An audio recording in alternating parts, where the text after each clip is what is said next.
Nesmi Kolbi dari kelas 3C Manajemen dengan NPM 1911000137 dan perwakilan dari kelompok 4. Di sini saya akan menjelaskan mengenai 3 hal, yaitu pengertian budaya organisasi, fungsi budaya organisasi, dan yang ketiga yaitu contoh budaya organisasi. Dan sekarang kita masuk ke pembahasan pertama, yaitu pengertian budaya organisasi. Budaya organisasi adalah suatu karakteristik yang ada pada sebuah organisasi dan menjadi pedoman organisasi tersebut sehingga membedakan dengan organisasi lainnya.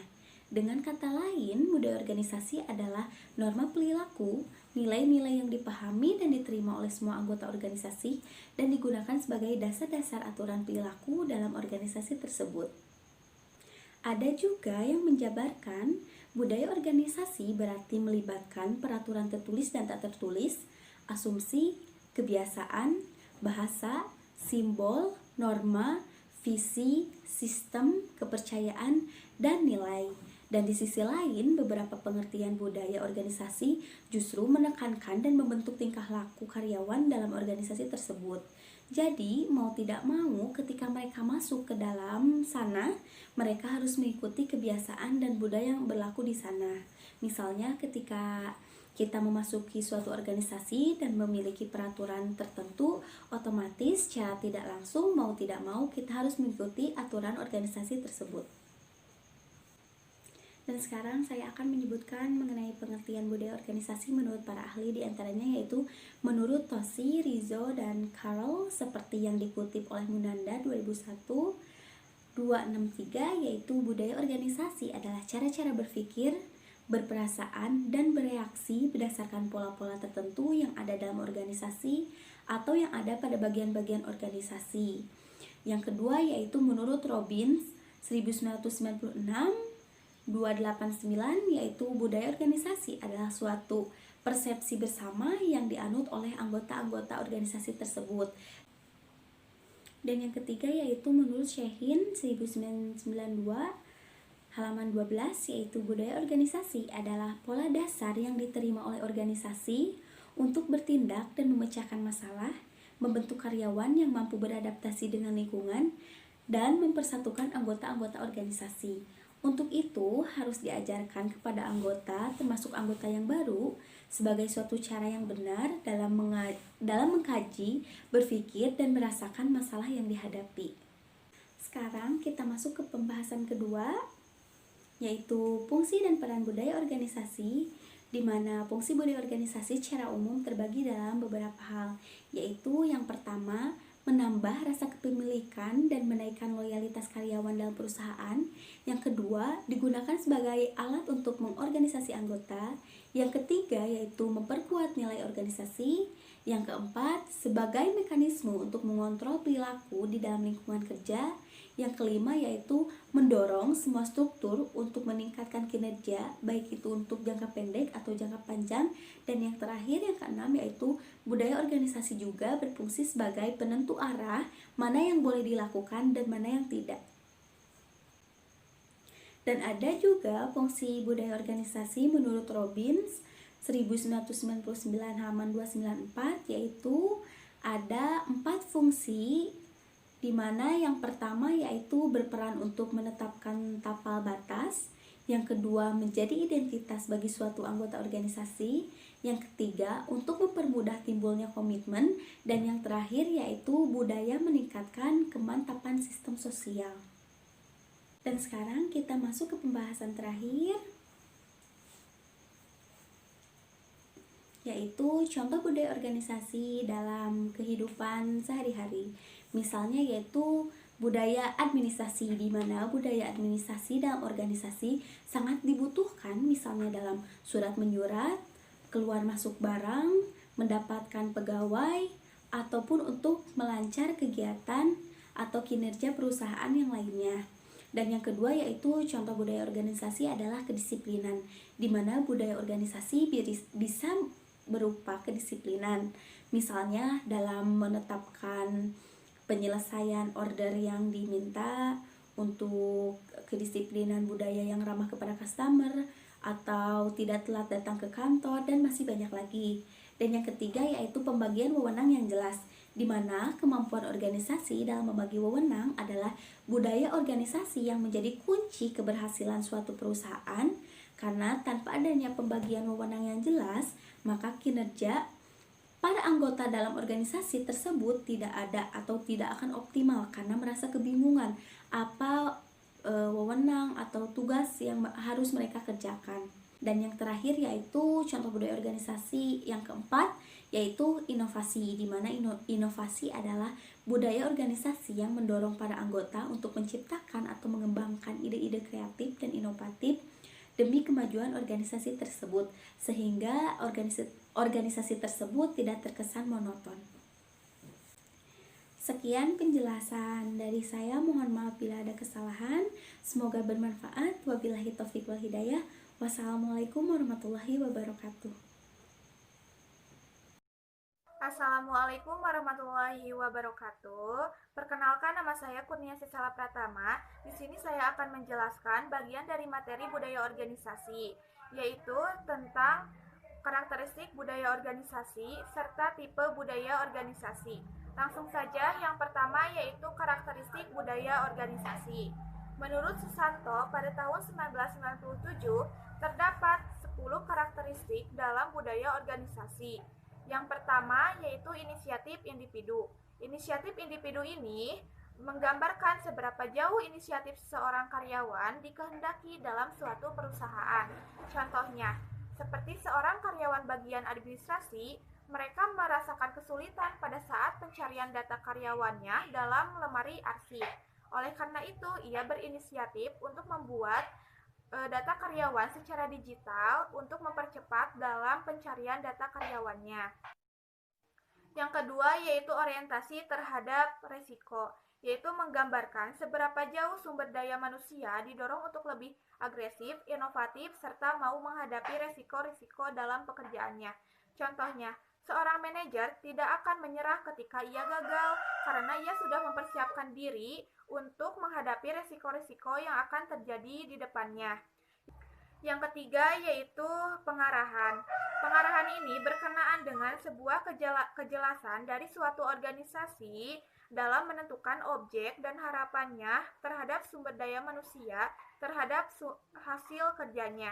Contohnya, setiap perusahaan selalu melakukan kegiatan apel pagi sebelum melaksanakan pekerjaannya, yaitu untuk memberikan motivasi dan arahan kepada karyawannya. Yang keempat yaitu integrasi.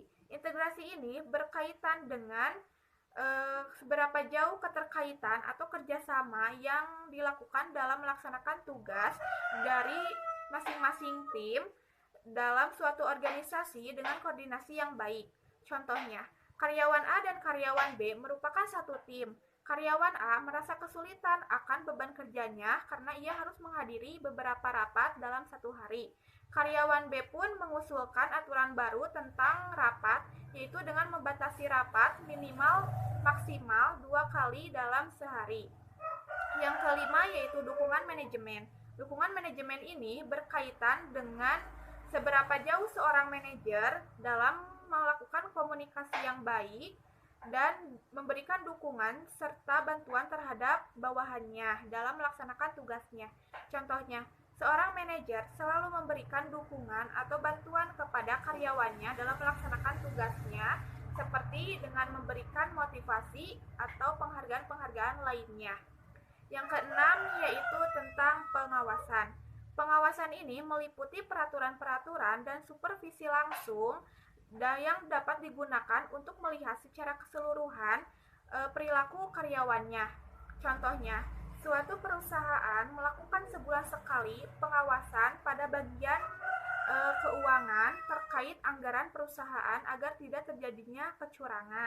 Yang ketujuh yaitu identitas. Identitas ini berkaitan dengan seberapa jauh loyalitas seorang karyawan pada perusahaannya.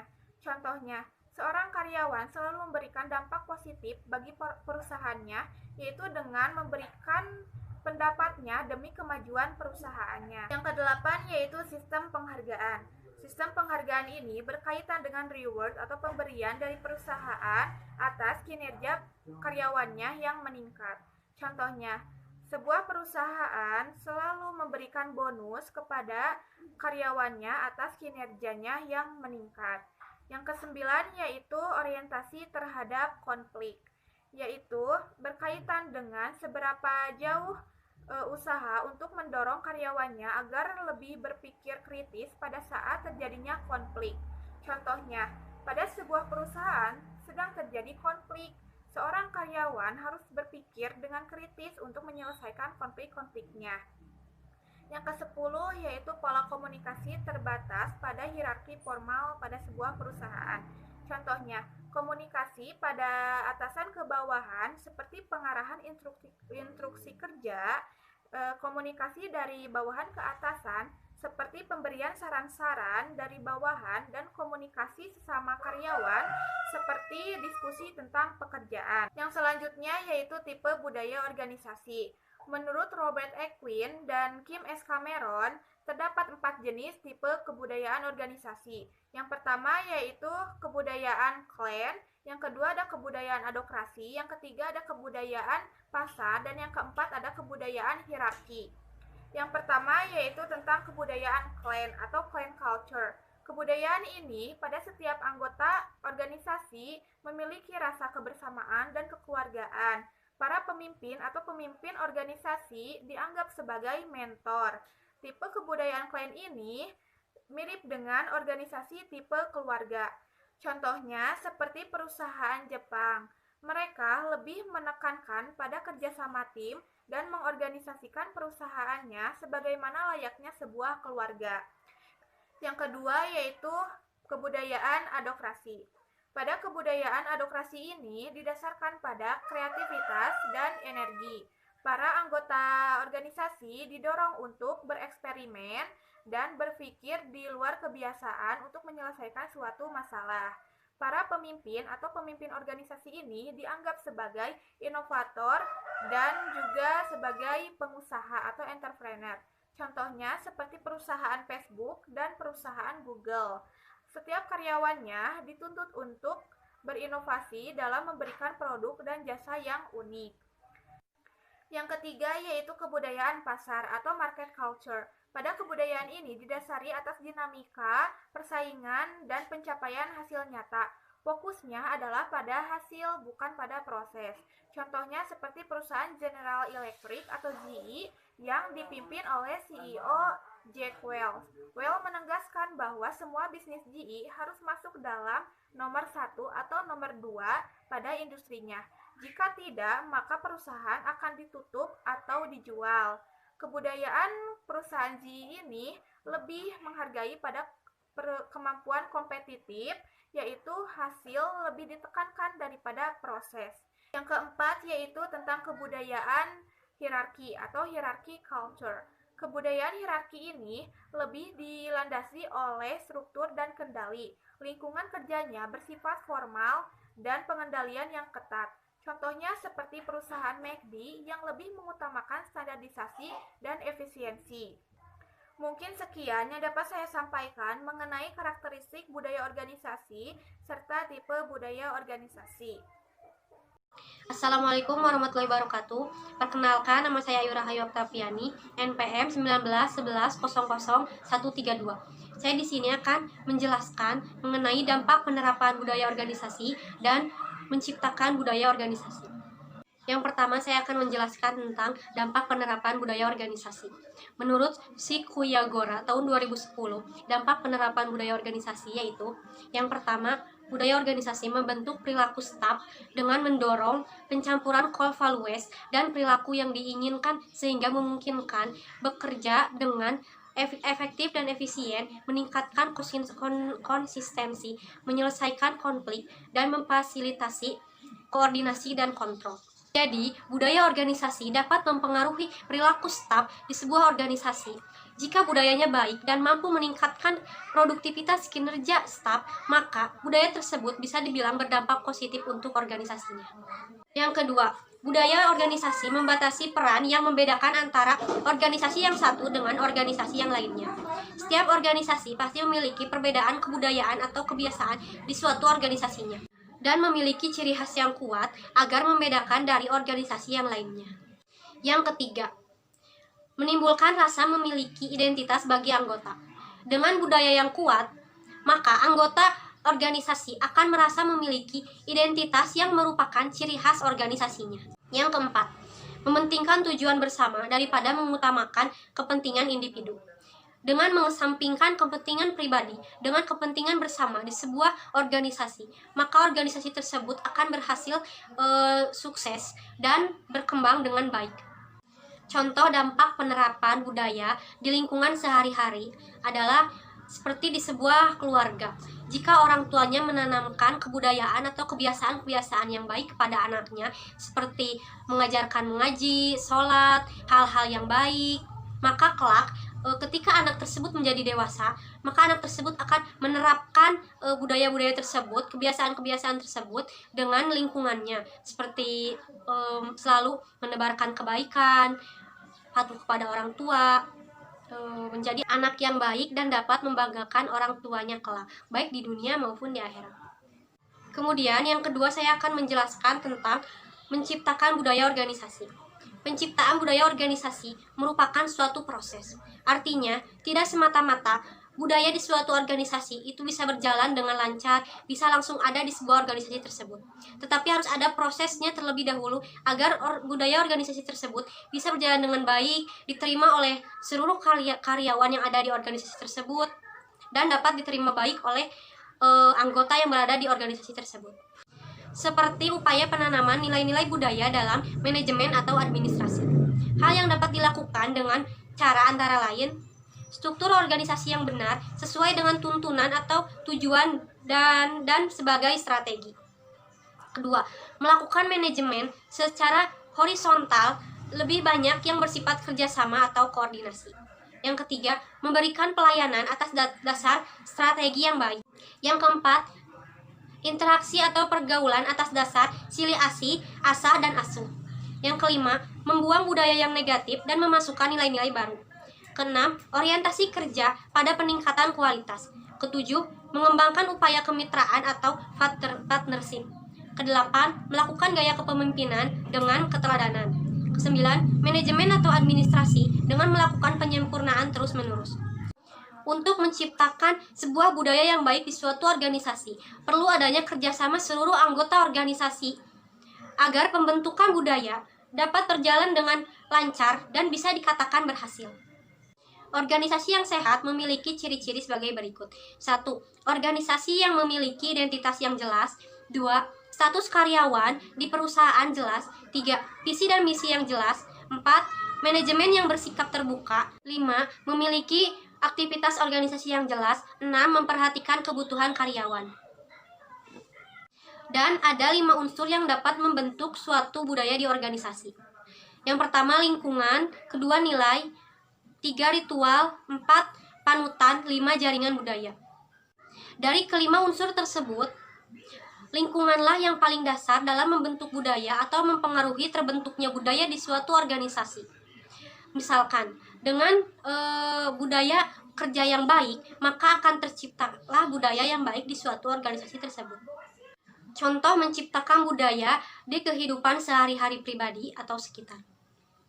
Contohnya, di sebuah keluarga, jika orang tuanya menginginkan anak yang berhasil di kemudian harinya, maka orang tua tersebut harus menciptakan budaya yang baik di sekitar anaknya, seperti memilihkan pergaulan yang baik, mengingatkan hal-hal baik, mencontohkan perilaku yang baik, senantiasa mengingatkan anak dengan hal-hal yang baik, seperti mengingatkan mengaji, sholat, belajar, dan hal-hal lainnya. Sehingga terciptalah pembentukan budaya pada diri anak tersebut yang baik. Assalamualaikum warahmatullahi wabarakatuh. Perkenalkan, nama saya Dati Intan Hadiansa dari kelas 3C. Di sini saya akan mempresentasikan tentang mempertahankan budaya organisasi dan hubungan antara budaya organisasi dan kinerja. Yang pertama, mempertahankan budaya organisasi. Mempertahankan budaya organisasi merupakan suatu perilaku yang sangat mudah. Sekali suatu budaya terbentuk, maka praktik-praktik di dalam organisasi akan mempertahankan budaya dengan cara membekali para karyawan dengan seperangkat pengalaman yang serupa.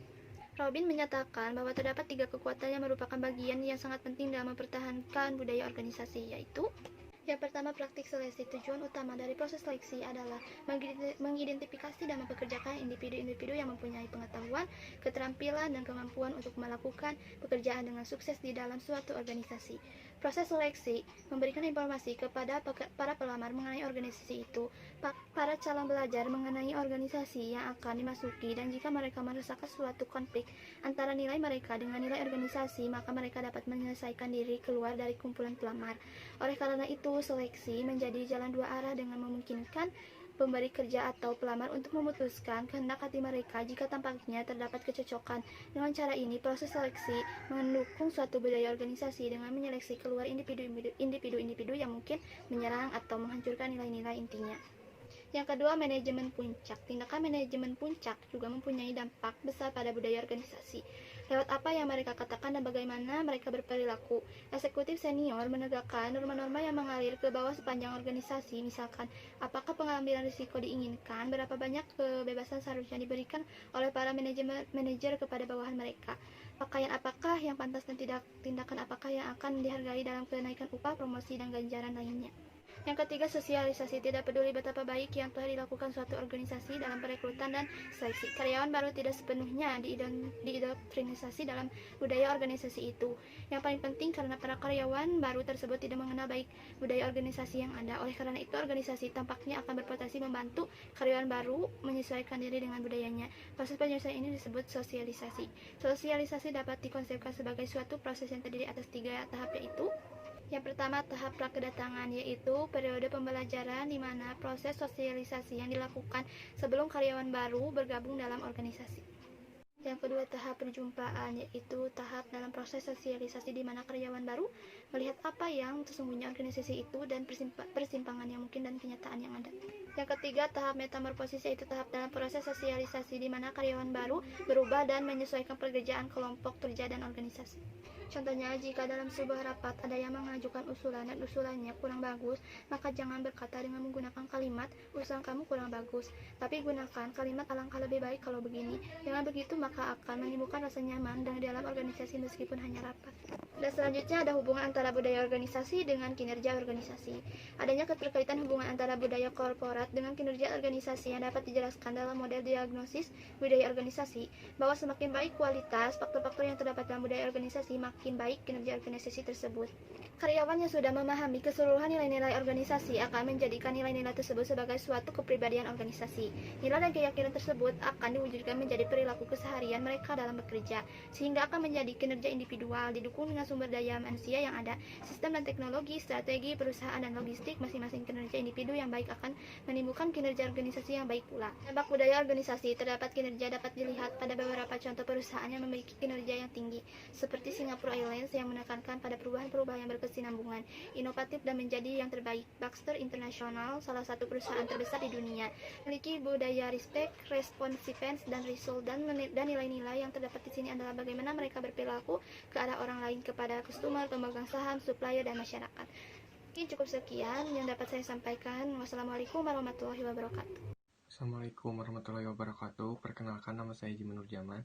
Di sini saya akan menjelaskan bagian dari materi desain pekerjaan, yaitu tentang pengertian desain kerja dan 5 hal yang perlu diperhatikan dalam desain kerja. Langsung saja pada materi yang pertama, yaitu pengertian desain kerja. Desain pekerjaan merupakan fungsi penetapan kegiatan-kegiatan kerja seorang karyawan secara organisasional. Desain pekerjaan membutuhkan struktur pekerjaan seperti isi, fungsi, dan hubungan pekerjaan. Desain pekerjaan adalah proses penentuan tugas-tugas yang akan dilaksanakan, metode-metode yang digunakan untuk melaksanakan tugas, dan bagaimana pekerjaan tersebut berkaitan dengan pekerjaan lainnya dengan organisasi. Desain pekerjaan merupakan salah satu faktor pendorong keberhasilan produktivitas organisasi. Contoh di perusahaan saya, dilakukan perputaran tugas untuk analisis laboratorium kimia fisika, mikrobiologi, dan packaging. Terdapat beberapa pertimbangan dalam perputaran tugas ini, diantaranya untuk meningkatkan kompetensi karyawan sehingga setiap karyawan tidak hanya berfokus pada satu laboratorium saja, misal laboratorium kimia fisika saja. Oleh karena itu, perusahaan melakukan perputaran karyawan dan mendesain pekerjaan yang jelas sehingga karyawan yang ditunjuk untuk melakukan rotasi tidak bingung dengan tugas masing-masing. Desain pekerjaan ini sangat penting dalam menjalankan tugas baru, karena dengan adanya desain kerja yang bagus, karyawan akan lebih cepat belajar dan mereka dapat mengetahui tingkat kompetensi masing-masing. Yang kedua, 5 hal yang perlu diperhatikan dalam desain kerja. Ada 5 hal yang perlu diperhatikan ketika seorang manajer berkeinginan mendesain jabatan atau pekerjaan yang menarik. Pertama adalah variasi tugas dari pekerjaan atau task variety. Sejauh mana pekerjaan tersebut melibatkan berbagai keterampilan dan pengetahuan dalam menyelesaikan tugas-tugasnya. Semakin bervariasi keterampilan dan pengetahuan yang dibutuhkan, maka akan semakin menarik bagi karyawan. Kedua adalah identitas tugas atau task identity. Sejauh mana keterampilan dan pengetahuan yang dimiliki oleh karyawan dapat diaktualisasikan di dalam pekerjaan. Manajer perlu merancang tugas yang mendorong karyawan untuk mengeluarkan kemampuannya. Jika jabatan atau pekerjaan tersebut memberi ruang yang cukup bagi pemangku tugas untuk menggunakan keterampilan dan pengetahuannya, maka akan muncul tantangan yang akan mendorong motivasi mereka dalam bekerja. Ketiga adalah signifikasi tugas atau task signifikan. Manajer harus memastikan bahwa desain pekerjaan memiliki tugas yang dampaknya signifikan bagi individu karyawan dan perusahaan. Misalnya, memasukkan unsur voluntary assignment di dalam desain pekerjaan, maka karyawan akan merasa bahwa apa yang dikerjakannya memberi arti dan perusahaan mendapat citra yang positif.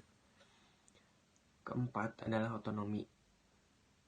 Merupakan kewenangan untuk mengelola tugas yang menjadi tanggung jawab pemangku pekerja, sehingga mereka memiliki keleluasaan untuk menyelesaikannya sesuai dengan harapan manajer.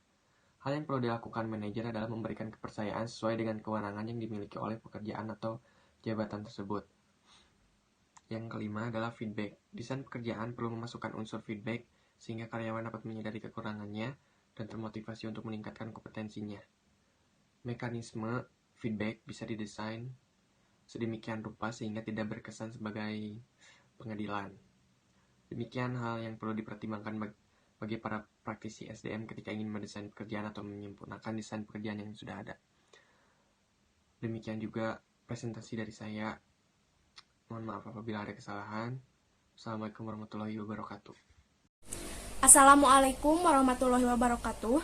Perkenalkan, nama saya Asri Rahayu dari kelas 3C Manajemen. Di sini saya perwakilan dari kelompok 4 yang akan membahas materi tentang desain pekerjaan, yaitu ada komponen desain pekerjaan dan unsur-unsur desain pekerjaan. Yang pertama, komponen desain pekerjaan, yaitu fungsi penetapan kegiatan-kegiatan seorang individu atau kelompok secara organisasional. Terdapat 7 komponen desain pekerjaan. Yang pertama ada spesialisasi pekerjaan, yaitu sebuah pendekatan yang menetapkan tugas-tugas khusus. Contohnya, dalam sebuah pabrik sepatu, karyawan itu bermacam-macam tugasnya. Ada yang mencetak sepatu, menjahit sepatu, dan mentali sepatu. Yang kedua ada ekspansi pekerjaan atau pemekaran pekerjaan, yaitu sebuah sistem di mana karyawan dipindah pekerjaan dari khusus di bidangnya dan lalu dipindahkan ke bidang yang tidak jauh berbeda dari sebelumnya. Jadi contohnya, saya itu bekerja di bagian keuangan, lalu saya itu dipindahkan pekerjaannya, tetapi tidak jauh dari pekerjaan saya yang sebelumnya, begitu. Lalu yang ketiga ada motivasi, di mana motivasi ini sangat penting di perusahaan dan yang paling utama karena dapat mencapai tujuan perusahaan. Contohnya, manajer itu harus memotivasi karyawan supaya bekerja lebih baik dan dapat memiliki penghargaan di sebuah perusahaan. Lalu yang keempat ada komponen psikologis, di mana dapat mendesain pekerjaan sehingga memenuhi beberapa persyaratan psikologis minimum. Contohnya keahlian karyawan. Lalu yang kelima ada tempat kerja visual. Contohnya itu ketika pengemasan selesai dan butuh barang selanjutnya untuk dikemas, maka akan muncul lampu merah untuk pengemasan selanjutnya. Lalu yang keenam ada metode kerja, di mana metode kerja adalah alat penghubung antara manusia dan mesin. Contohnya, alat untuk memastikan bahwa produk tersebut tidak ada kebocoran dan siap dipasarkan. Yang ketujuh ada tim-tim mandiri, yaitu tim yang karyawannya mempunyai kualitas tinggi. Contohnya, mengawasi kualitas kerja karyawan. Jadi, yang mengawasi karyawan ini adalah karyawan yang mempunyai kualitas tinggi dibandingkan karyawan yang lainnya. Lalu, yang kedua, ada unsur-unsur desain pekerjaan. Menurut Handoko, tahun 2000, unsur-unsur desain pekerjaan meliputi unsur organisasi, unsur lingkungan, dan unsur perilaku. Yang pertama, ada unsur-unsur organisasi. Unsur organisasi menurut Handoko tahun 2000 mempunyai kaitan erat dengan desain pekerjaan yang efisien untuk mencapai output maksimum dari pekerjaan karyawan. Dalam unsur-unsur organisasi, ada pendekatan mekanik, yaitu yang berupaya mengidentifikasi setiap tugas dalam suatu pekerjaan guna meminimumkan waktu dan tenaga. Yang kedua, ada aliran kerja, yaitu yang dipengaruhi oleh sifat komoditi yang dihasilkan oleh suatu organisasi.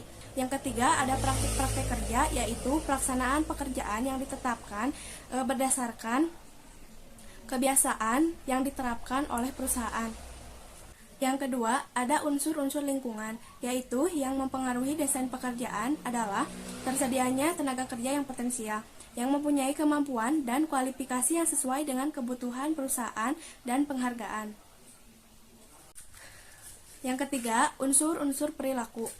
Dalam unsur perilaku, menurut Sondang, tahun 2003 perlu diperhitungkan dalam mendesain pekerjaan.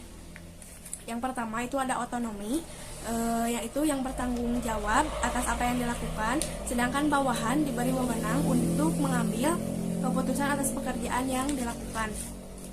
Ada variasi, yaitu pemerkayaan pekerjaan yang bertujuan untuk menghilangkan kejenuhan atas pekerjaan yang rutin, sehingga kesalahan-kesalahan dapat ditimbulkan atas kesalahan tersebut. Jadi contohnya seperti tadi, bahwa karyawan itu harus diberikan kesempatan untuk bekerja di bidang yang lain supaya tidak ada kejenuhan. Ketiga, ada identitas tugas, yaitu untuk mempertanggungjawabkan pelaksanaan tugas dan pekerjaan, maka pekerjaan harus diidentifikasi supaya dapat kepuasan. Nah, jadi di sini itu jika kita sebagai karyawan telah menyelesaikan tugas, maka harus diidentifikasi.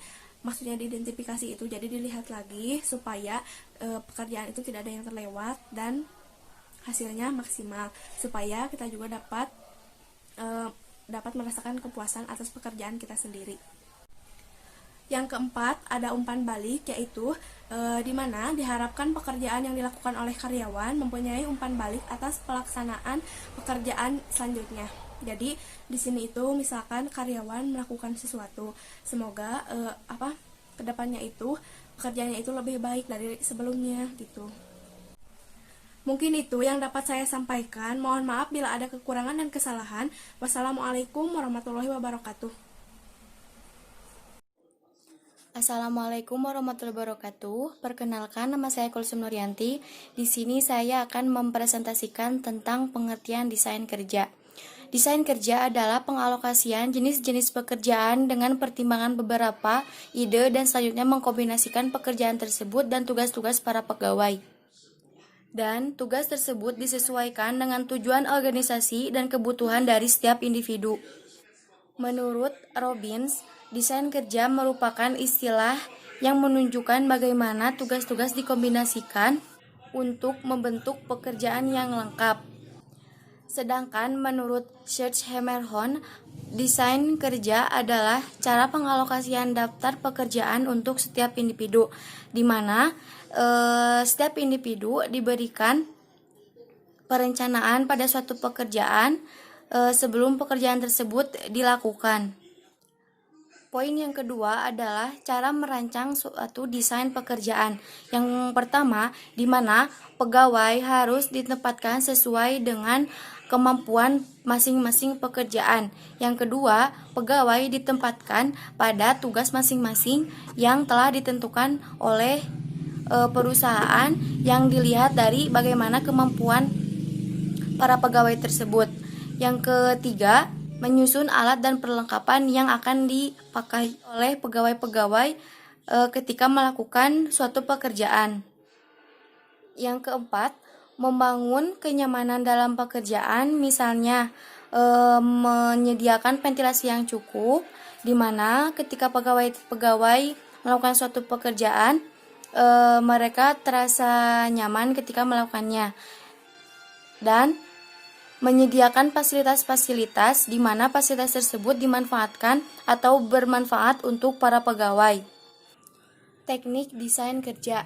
Yang pertama ada rotasi kerja, di mana perpindahan pegawai. Jadi ketika pegawai satu dengan pegawai lainnya mempunyai tugas yang dirotasi. Jadi tidak hanya pegawai itu yang mengerjakan suatu pekerjaan, tetapi pegawai lainnya pun ikut membantu. Dengan istilah lain, membantu mengerjakan suatu pekerjaan, tetapi pekerjaan masing-masing harus sudah beres. Tidak hanya rotasi kerja, ada juga pengayaan kerja dan peluasan kerja. Pengayaan kerja, misalnya pertukaran pegawai. Kedua, mengganti tugas-tugas tingkat kesulitan dengan yang lebih mudah untuk dikerjakan. Yang ketiga, mengulang tugas-tugas yang diberikan dengan mesin. Pada desain kerja ada beberapa tugas-tugas pada seorang pegawai, di mana tugas ini sudah direncanakan ketika membuat suatu desain pekerjaan. Adapun contoh-contoh desain pekerjaan pada suatu perusahaan, misalnya di perusahaan yang bergerak di bidang sepatu atau menjahit sesuatu. Antara pegawai satu dengan pegawai lainnya dilakukan rotasi kerja atau perpindahan karyawan dari tugas satu ke tugas lainnya, di mana agar pegawai-pegawai tidak hanya berfokus pada satu pekerjaan saja, tetapi bisa juga mengerjakan pekerjaan yang lainnya. Manfaat adanya desain pekerjaan, di mana semua pekerjaan lebih fleksibel ketika dikerjakan. Setiap pegawai mempunyai kemampuan tidak hanya dalam satu bidang, tetapi semua bidang yang ada pada suatu perusahaan, semua pegawai telah memilikinya. Yang ketiga, lebih mengefektifkan atau lebih memudahkan ketika seorang atasan memerintah pegawai untuk mengerjakan sesuatu. Ketika ahli dari pekerjaan tersebut tidak ada, maka ada pegawai lainnya yang bisa mengerjakannya. Yang keempat, mengefektifkan pekerjaan setiap pegawai. Jadi, pegawai yang meminta bantuan kepada pegawai lainnya sangat mudah untuk meminta bantuan, dan pegawai yang diminta bantuannya pun akan lebih mudah untuk mengerjakannya. Baik, mungkin itu saja yang dapat saya sampaikan. Terima kasih. Wassalamualaikum warahmatullahi wabarakatuh.